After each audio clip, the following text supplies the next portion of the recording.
দেশ এবং দেশের বাইরে থেকে এই মুহূর্তে আমার এই ফুটেজগুলো যারা দেখতেছেন তাদেরকে জানাচ্ছি 16ই ডিসেম্বর মহান বিজয় দিবস। এই দিবসটি বাংলাদেশের জন্য অনেক উদযাপিত একটি দিবস। যাই হোক, পটুয়াখালী জেলাধীন কলাপাড়া উপজেলার যত সরকারি ভবনগুলো আছে এবং স্কুল কলেজগুলো আছে সেগুলোকে আলোকসজ্জায় সুসজ্জিত করা হয়েছে এই দিনটিকে কেন্দ্র করে। যাই হোক, এই গভীর রাতেও আপনাদেরকে এই ফুটেজগুলো দেখানোর জন্য প্রত্যেকটা স্থাপনার কাছে গিয়ে গিয়ে ভিডিওগুলো করলাম। আশা করি কেউ ধাক্কা দিয়ে সরিয়ে দেবেন না, মনোযোগ সহকারে দেখবেন। আর আমার একটা গুরুত্বপূর্ণ প্রশ্ন আছে, সেটাও শুনে যাবেন। তাহলে এটা এমন একটা দিবস, এই দিবসটা শুধু আওয়ামী লীগ নয়, তার আগেরও যে দলগুলো ক্ষমতায় ছিল সবাইকেই অনেক আনন্দমুখরভাবে উদযাপন করতে দেখেছি। কিন্তু বর্তমানে আলোচনা ছাড়াও একটি সমালোচনা শুনতেছি এই দিনটাকে নিয়ে, এই দিবসটাকে নিয়ে। যাই হোক, আমি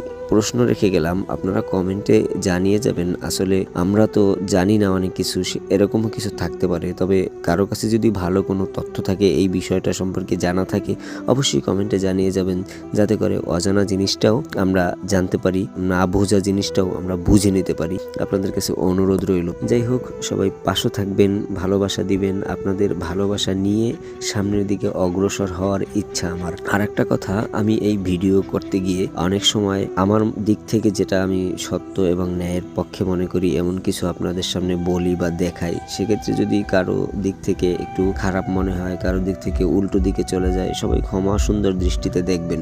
অনেকে নানান রকম মন্তব্য করেন, কেউ আবার রাতের বেলায় ফোনে থ্রেট করেন, আবার ডেকে নিয়ে অপমান করার চেষ্টা করেন। এই দিকে যায়েন না। আমি আপনাদের শত্রু না, কিংবা আপনারা আমার শত্রু না। তবে আমি সত্যটাকে তুলে ধরার চেষ্টা করতে গিয়ে অনেকের পক্ষে হয়, অনেকের বিপক্ষে চলে যায়। সব মিলিয়ে সবাই ভালো থাকবেন, সুস্থ এবং সুন্দর থাকবেন। আজকের মতো বিদায় নিচ্ছি। আসসালামু আলাইকুম ওয়া রাহমাতুল্লাহ।